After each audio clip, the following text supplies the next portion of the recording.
Assalamu alaikum wa rahmatullahi ta'ala wa barakatuh. Bonjour à tous, je vous accueille sur ma chaîne H.FranceBac. Dans une nouvelle vidéo qui va vous expliquer c'est quoi le récit de voyage et c'est quoi le reportage. Je vous invite tous à participer sur H.N, sur notre page H.N FranceBac sur Instagram si vous êtes intéressé par des révisions écrites et sur notre Facebook H.N cours de français. On commence. Avant de commencer l'explication, je vais vous expliquer qu'est-ce que nous allons faire au cours de cette vidéo qui sera expliquée en français. Si vous êtes intéressé par l'explication en arabe, je vous laisse le lien au bas. إذا كنتوا حابين شرح بالعربية راح تلقاو الرابط في الأسفل. Je continue. Avant de commencer, je voulais vous citer tous les points que nous allons toucher au cours de cette leçon. Premièrement, on va vous ramener un modèle illustratif qui vous montre les caractéristiques, puis on va faire le résumé de ces caractéristiques. On va parler de tout. On va on va vous montrer la forme, la structure, les visées. Après, on passe à voir l'étape la plus importante qui est les questions utiles, des éventuelles questions qui pourront être posées dans un examen, et comme ça, vous allez vraiment garantir le point. Ici, on commence par notre texte. Avant de vous montrer le texte, je voulais pas faire deux vidéos, je voulais pas séparer ou bien diviser diviser ou bien répartir la vidéo en deux, puisque le récit de voyage et le reportage ils sont presque identiques, mais la seule chose qui les distingue, bien la différence entre les deux, c'est que le reportage a une autre visée.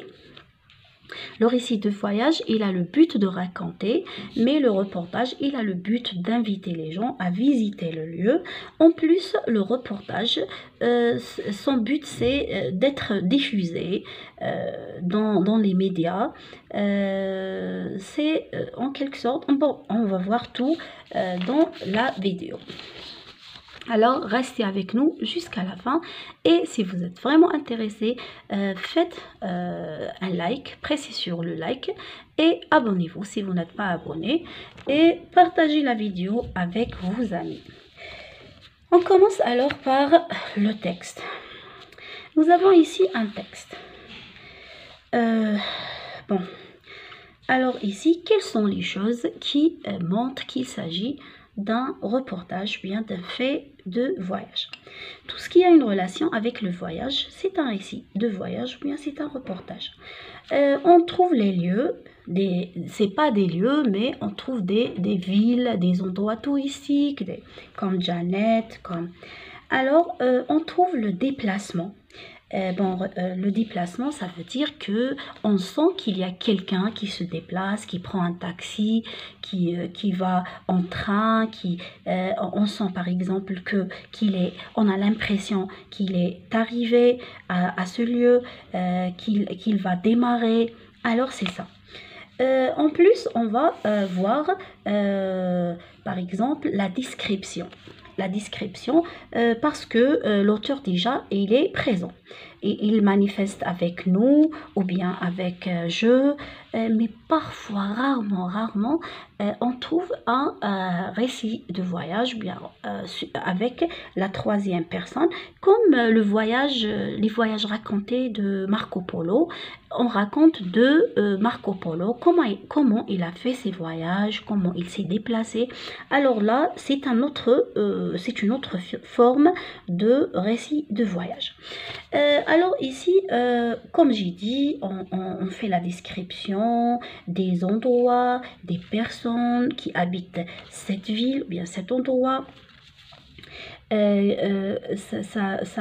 Alors là, l'auteur, il s'implique dans son discours, il exprime ses sentiments.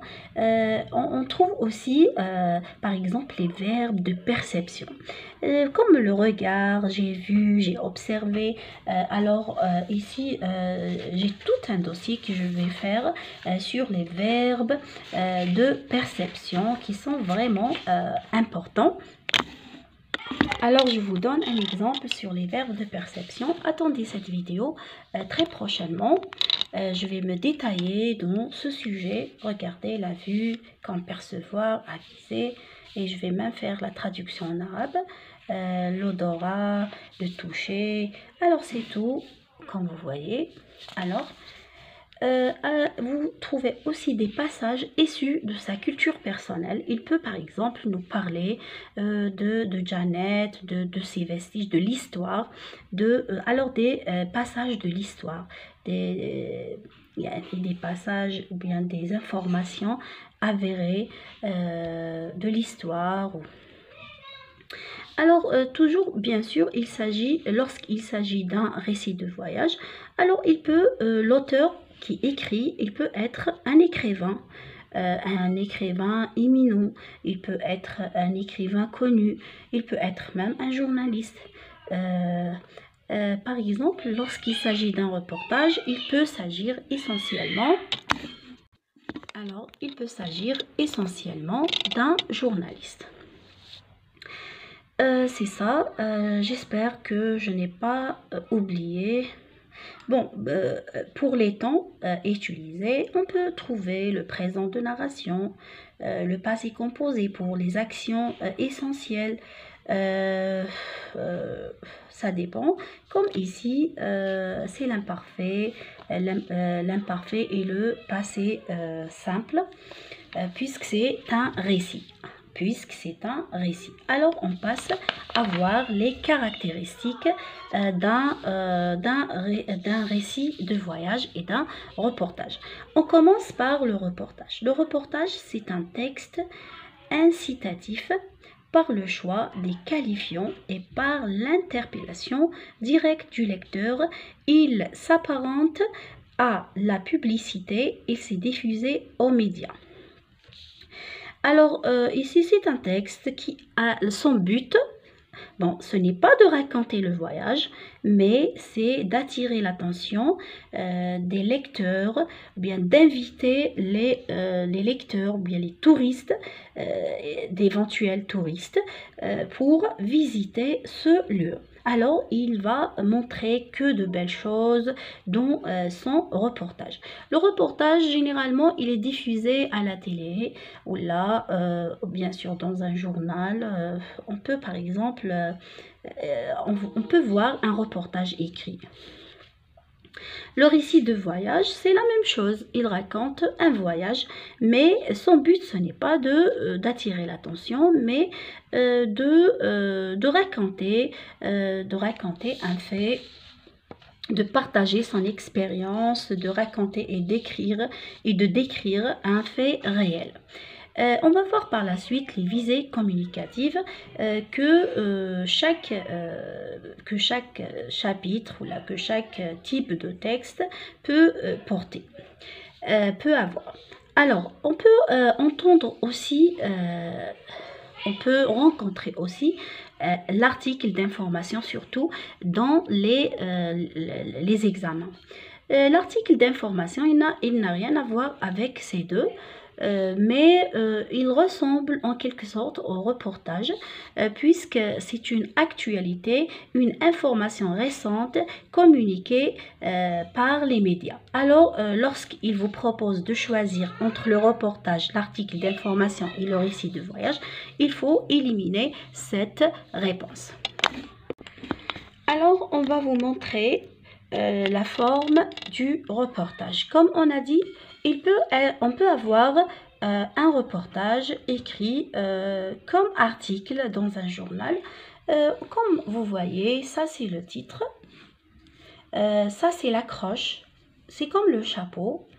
Lettrine, c'est la grande majuscule là. Les intertitres, ce sont des petits titres, ou bien parfois on trouve chaque séquence, ou bien chaque partie titrée. On trouve une image et on trouve la légende de l'image qui explique cette image. Bon, ça c'est l'image. Citation des sources, bon ça c'est la source. Et signature de l'auteur, la signature de l'auteur, bien son nom qui figure dans la source. Alors c'est ça le plan. Bon, ça c'est le reportage. Pour le récit de voyage, on peut trouver un récit de voyage dans un livre. Comme on peut le trouver dans un journal, mais qui n'a pas le but d'attirer l'attention, bien d'inviter les gens à voir le lieu, mais c'est de raconter seulement. Le plan du récit de voyage. Le récit de voyage contient plusieurs séquences, plusieurs parties. Alors, par exemple, le début du voyage, le premier jour, pour l'installation et tout, deuxième jour, voir le marché, voir troisième jour, ou bien on peut voir dans le même jour des séquences. Alors, chaque partie contient une idée. Par exemple, l'arrivée du voyageur. Après, on trouve, par exemple, description du village, description du marché. Après, description de la gare. Enfin, par exemple, déplacement, aller vers un autre lieu. Par exemple, décrire les gens de ce pays. Par exemple, anecdote. L'essentiel, vous comprenez à peu près qu'est-ce que je veux dire. Je veux dire, ça c'est le plan. Dans un reportage, comment on peut faire le plan ou bien notre structure? Au début, on peut dire que la description, bien c'est la même chose, on peut dire l'arrivée, le départ, l'arrivée, puis description de culture personnelle, ou bien donner des informations sur impression personnelle, l'impression personnelle. Après, on peut écrire inviter les gens à visiter ce lieu. C'est ça. C'est à peu près ça. Alors, on passe maintenant à voir l'étape, plutôt, on passe à résumer les caractéristiques de ces deux types de textes, ces deux types de récits réels. Alors, les deux, ce sont des récits réels. Une expérience vécue, c'est une expérience vécue par le journaliste ou bien par... Alors, pardon, je ne sais pas où je suis arrêtée. Alors, c'est une expérience, le récit de voyage et le reportage, c'est une expérience vécue par le narrateur, bien par le journaliste, ou bien par l'écrivain, rapporter ce qu'il a vu.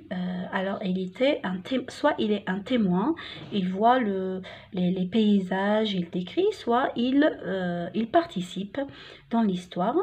Description des lieux visités, des personnages de ce lieu, rapporter ce qu'il a entendu, propos de personnes interviewées. Par exemple, ici, il y a par exemple un personnage qui a fait un voyage à la Jordanie. Il parle avec des étudiants. nous a déclaré un jeune étudiant, nous sommes. Alors, on peut interviewer des personnages qui sont dans cette ville parce qu'on est journaliste et on rapporte des événements. Donc, rapporter ce qu'il sait, informations issues de sa culture, commentaires personnels, déplacements.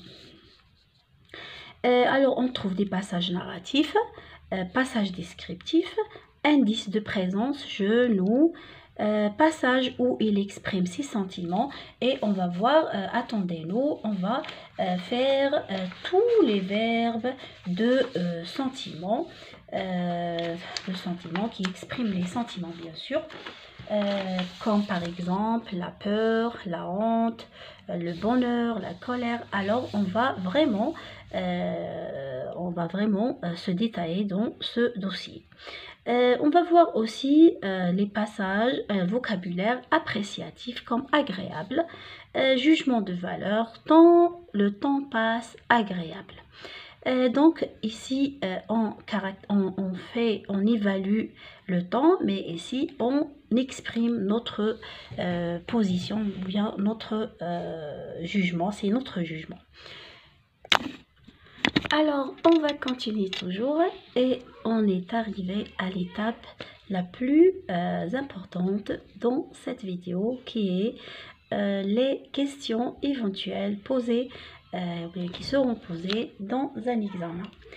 La première question posée dans un récit de voyage. Il s'agit d'un reportage, d'un récit de voyage, d'un article d'information ou d'un roman policier. Bien sûr, le problème ici, est-ce qu'on peut distinguer entre le reportage et le récit de voyage? On dépend du but du texte. S'il vise à attirer l'attention, à inviter les gens à visiter le lieu, alors c'est le reportage. S'il a le but seulement de raconter son expérience, de partager ses aventures, alors c'est un récit de voyage. Alors, il faut supprimer, éliminer intégralement ces deux réponses. La deuxième question, c'est les marques, ou bien c'est la situation de communication.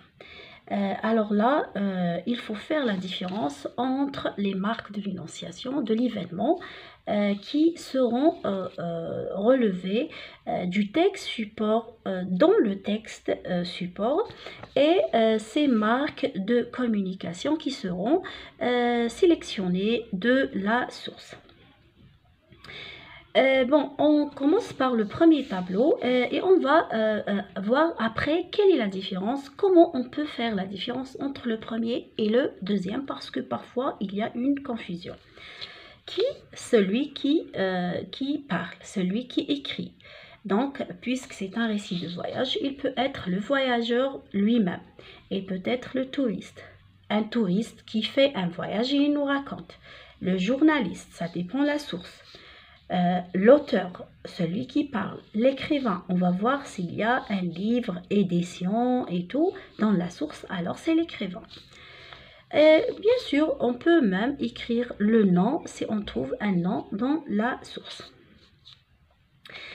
Parfois, celui qui écrit, c'est lui-même celui qui parle. À qui? Au lecteur. À nous, au lecteur fan, au lecteur de, par exemple, de Le Figaro, de Al-Watan. C'est le destinataire. Quoi? C'est le sujet. De quoi parle voyage par exemple au Mali. Ou c'est la source. Alors on va mentionner ici la source. Quand? C'est le jour, le mois et l'année. Comment?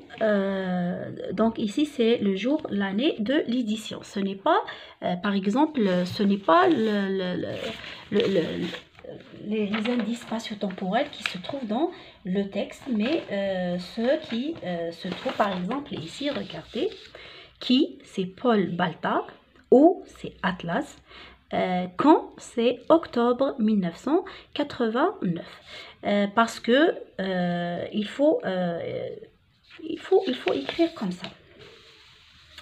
Alors, comment c'est le type du texte? C'est un carnet de voyage, c'est un récit de voyage. Donc, c'est le type du texte. Pourquoi? C'est le but. Raconter un fait réel. Partager un fait réel. On peut même reformuler, partager son expérience personnelle. Partager son, par exemple, décrire, plutôt raconter et décrire un fait réel. L'essentiel, c'est ça. Bon. Partager son expérience avec nous, raconter et décrire un événement réel. Le deuxième tableau, qui, personnage, quoi, voyage, à, où, le lieu, quand, le temps, le moment du voyage. Alors, c'est dans le texte. La question 4. Quelle indication montre que ce texte est un carnet de voyage? Bien sûr, vous allez relever les déplacements, lieux décrits, événements, raconter, anecdotes, descriptions. Quelle est la durée de ce voyage? Bien sûr, il y a des séquences. Vous pouvez compter le jour, par exemple, commence le voyage par le 1er 3 2020. Après, on va compter, on va voir la durée de ce voyage. Relevez l'aspect aventurier. Il faut voir tous les passages qui montrent les anecdotes, à qui renvoient les expressions et les pronoms soulignés, qui, où, que, ce lieu. Alors, bien sûr, j'ai fait plusieurs vidéos sur à qui on voit ces pronoms. La caractérisation, c'est la même chose, comment on a décrit, comment est-elle, par exemple, la gare de Mali. Alors, vous allez relever les adjectifs qualificatifs. La subordonnée relative, complément du nom, comparaison, transformation, donc les éléments de la comparaison. Vous pouvez même, bon ici la caractérisation, vous pouvez la trouver dans un dossier que j'ai fait, dans la playlist. C'est très important. Ou bien par exemple vous pouvez trouver la transformation. Regardez, et je vais faire toute une leçon sur ça. Regardez, printemps, printanier, ou bien des phrases comme ça. Le patrimoine de l'Algérie, le patrimoine algérien. Vous transformez le complément du nom à un adjectif. Regardez, la position de Camus, la position camusienne. La vie de misère, la vie misérable. Ce sont les fleurs nocturnes de la nuit. Alors c'est ça, vous pouvez trouver un exercice comme ça. Ou bien les éléments déterminés, ou bien identifier les éléments de la comparaison. Comment on a décrit, comment on a caractérisé, comment on a qualifié. Comme toujours, on a parlé de la caractérisation. Relevez un passage narratif, vous trouvez les actions descriptives, comme j'ai dit ici. Relever une anecdote, quelque chose qui fait rire, qui se passe rarement et qui fait rire. Description d'un lieu, d'une personne qui habite par exemple ce lieu-là, que l'auteur a aimé, quel est l'endroit que l'auteur a aimé. Bien sûr, ici, c'est les verbes de sentiment et je vais les publier prochainement, ces vidéos. Style direct, style indirect. Aussi, j'ai fait tout un dossier sur le style direct. Il est dans la playlist.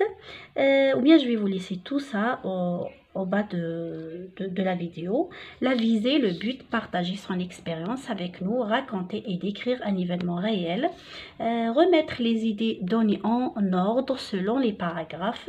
Alors, il va vous donner une idée et il va vous demander de la mettre ou bien de la connecter au paragraphe qui lui convient. Faites le plan du texte, séquence 1, l'arrivée de l'auteur A, séquence 2, la recherche d'un hôtel. Ça dépend, moi je suggère seulement, mais ce n'est pas ça la réponse. Vous devez réfléchir et voir selon le texte quelles sont les idées qui peuvent correspondre à chaque séquence.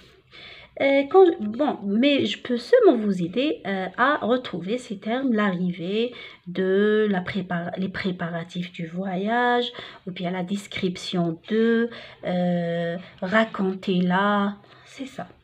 Donner des informations sur. Bon, ici, je pense pas, parce que c'est. En fait, peut-être. Conjugaison au passé simple ou bien au pluriel. Trouvez un titre, journée à un mois. Le titre, il faut qu'il y ait une relation avec le récit de voyage, sinon vous n'allez pas avoir la note entière. S'il s'agit d'un récit de voyage, alors par exemple, raconter un voyage à un mois à passer une journée agréable à. Il faut toujours montrer qu'il s'agit d'un voyage. Bon, ici, par exemple, Alger la Blanche, un voyage à l'étoile du Sahara, par exemple, à l'Algérie, Ghardaya l'Enchanteresse, tous ces titres, ils peuvent être acceptés. Bon, après, on va voir les questions posées dans un reportage. Moi, je ne vais pas comment dirais-je, je ne vais pas tarder beaucoup parce que déjà la vidéo elle est longue. Ici c'est la même chose, mais lorsqu'il s'agit de qui, on parle ici du journaliste, à qui la même chose. On peut ajouter ici au touriste, on peut suggérer au touriste. Bon, ici, la source se diffère peut-être, elle peut être seulement un journal. Bon, ici, comment, c'est un reportage touristique, comment la visée, c'est ici la visée. Regardez, décrire pour pousser les gens à visiter ce lieu, proposer un itinéraire, présenter une variété de sites à visiter. Alors, c'est ça la réponse. Bon, je vais vous expliquer bon, vous n'êtes pas intéressé parce que c'est la vidéo serait expliquée en français, c'est pas en arabe. Alors, il s'agit d'un article d'information, c'est la même chose et vous devez choisir. Aussi, bon, on ajoute ici commentaires. On peut ajouter les marques de subjectivité, explicite, implicite, explicite par l'emploi de je, nous, moi, mon, implicite par l'emploi des adjectifs qualificatifs, la caractérisation, style direct. Alors c'est la même chose, sauf le titre aussi. Bon, regardez. Bon, la visée, décrire pour pousser les gens à visiter ce lieu, proposer un itinéraire, présenter une variété de sites à visiter, donner un titre, un voyage à, par exemple, Bijaya, c'est votre meilleur itinéraire, et ça. Alors, bon, je vais vous montrer. Comme ça, c'est les marques de l'énonciation. Alors, j'espère bien que vous avez bien compris tous les caractéristiques du récit de voyage et du reportage. Je vous laisse. N'oubliez pas de vous abonner et de mettre un like et de partager cette vidéo avec vos amis.